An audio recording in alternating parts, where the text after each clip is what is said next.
Sino nga ba ang mga heroes na kayang lumaban sa 5 fighters? Kahapon nag-post ako sa page at nagtanong kung sino nga ba ang hero na kayang lumaban sa 5 at iba-iba ang kanilang mga suggestion, pero susubukan natin. Ang 5 fighters na kailangang labanan ay si Alpha, Alucard, Johed, Lapu-Lapu at Khalid. Pero syempre dahil walang malakas sa marami, ito lang ang item na pwede nilang gamitin. Lahat ay tank item at isang BOD.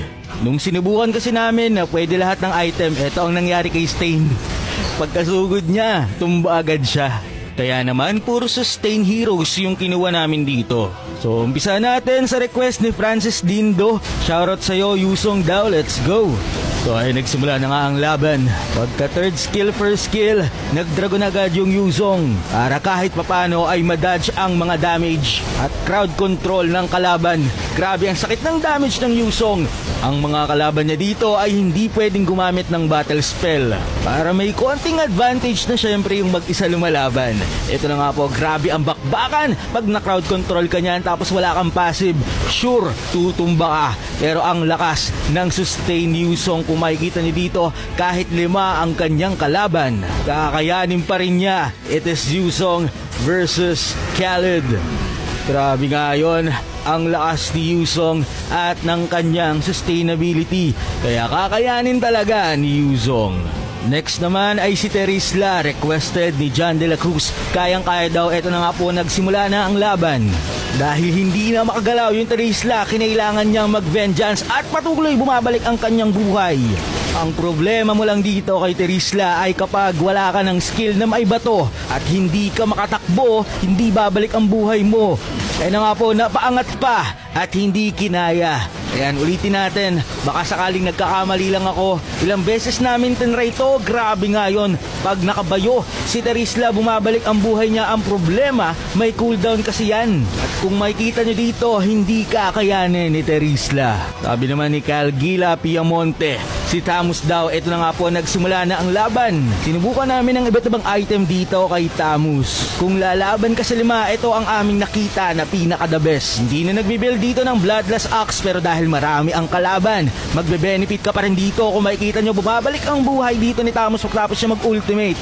Nabawasan na ng isa, 4 na lang ang kalaban niya. Pero wala na siyang ulti, kaya mahihirapan na siya. Low HP na nga dito ang Tamus. Mukhang hindi kakayanin, pero sa tulong ng vengeance siya ay buhay pa rin. Grabe nga yun, piso na lang ang buhay, pero bumapalag pa rin dito yung Tamus at nakapag-ultimate pa, umangat na naman ang kanyang buhay. At mukhang kakayanin pa nga niya lumaban sa mga fighters na to.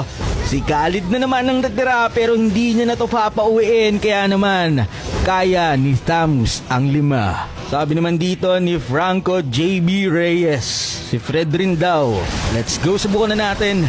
Ayan, grabe yung crowd control. 1/4 na agad ang natira sa buhay ni Fredrin, pero malakas ang kanyang spell bomb with the ultimate. Pumalik na naman sa kalahati ang buhay. Dahil alam naman natin na gustong gusto talaga ni Fredrin yung inaatake siya. Basta meron siyang ultimate. Grabe nga yun, cooldown na ang kanyang ultimate, pero meron pa siyang vengeance. Low HP na siya, makaka-ulti pa ba? Bang! Grabe nga yun, bumabalik yung buhay ni Fredrin, guys. Pero mukhang mas mauuna pa matumba ang 5 laban dito sa isa. Low HP na nga yung mga kalaban ni Fredrin. Double kill, samahan mo pa ng triple kill. Low HP na naman dito yung Fredrin. Kailangan niyang gamitan ng ultimate niya. Bumalik na naman ang buhay. Grabe, sobrang swerte ng Fredrin sa kanyang mga ultimate. Si Khalid na naman ang natira, kasi alam naman natin na may mega heal to. Pero mukhang alam na natin kung ano ang mangyayari sa dulo, kasi kung 5 nga nakaya ni Fredrin, ano pa kaya itong isang ito? Kaya naman kakayanin ni Fredrin ang 5. Sabi naman ni David Axel, Dirot daw kahit 6 ay kaya. Kinailangan namin dito mag-build ng lifesteal para gumana ang kanyang passive, kasi yun lamang ang kanyang pag-asang manalo. Grabe nga yun, pabalik-balik lang ang buhay ni Dirot. Pero ibang storya to, si Khalid ngayon ang unang natumba at si Dairot ay pumapalag pa sa 5. Double kill para sa kanya. It is 3v1, pero low HP na nga dito yung Dairot. Pag siya ay na-crowd control, medyo mahihirapan siya, ay na nga sinasabi ko. Pero grabe nga yun, bumabalik talaga yung buhay. May ultimate pa dito. Kaya naman, malalaman na natin dito, nakakayanin ata talaga ni Dairot lumaban sa 5, lalo na kung sustain ang kalaban niya.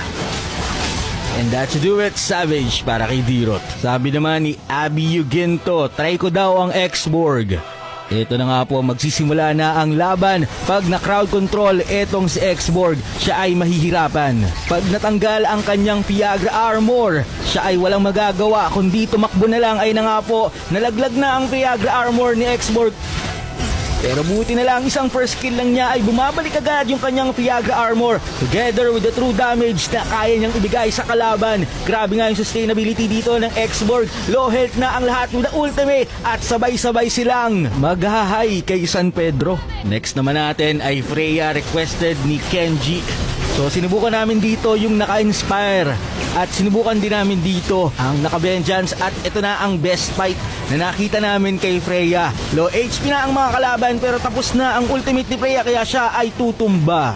Sabi naman ni John Michael, si San daw subukan natin. Ito na nga po, nagsimula na ang laban. It is 3v5 pero grabe yung crowd control ng kalaban ni San at siya ay mahihirapan kasi basic attack lang ang kaya niyang i-deal at hindi niya kakayanin ang 5. Sabi naman ni Cesar, Esmeralda daw ay na nga po, kailangan maganda ang positioning dito ng Esme kasi kung tatamaan siya ng lahat ng crowd control, mahihirapan siyang lumaban. Kung makikita nyo, kapag siya ay naka-crowd control, siya ay nahihirapan. Pero pag siya ay naka-first kill na, bumabalik ang kanyang buhay with the ultimate na naman ng Esme.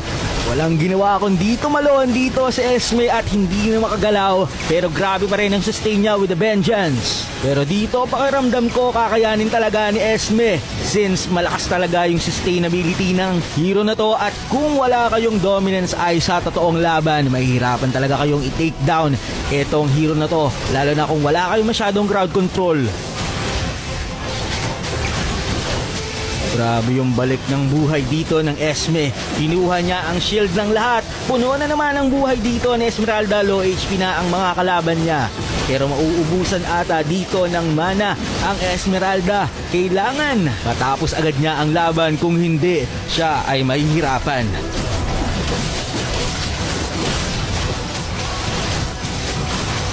Ito na nga po ang mga kalaban. Isang titik na lang.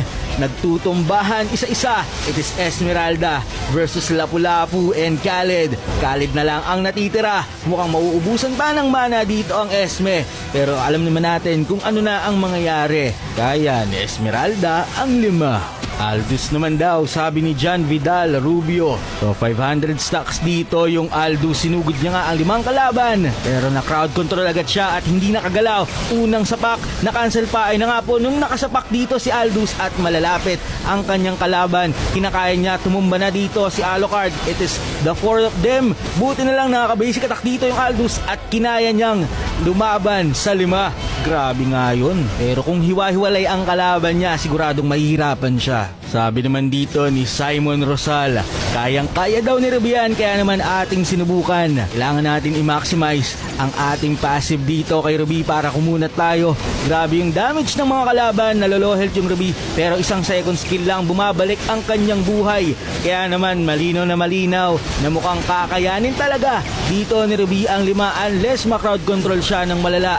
At alam ko na ilang beses nyo nang nakita na sa Ruby ay lumalaban sa 5 at talagang kinakaya niya. Kaya naman malinaw dito na kakayanin ni Ruby ang 5 kalaban.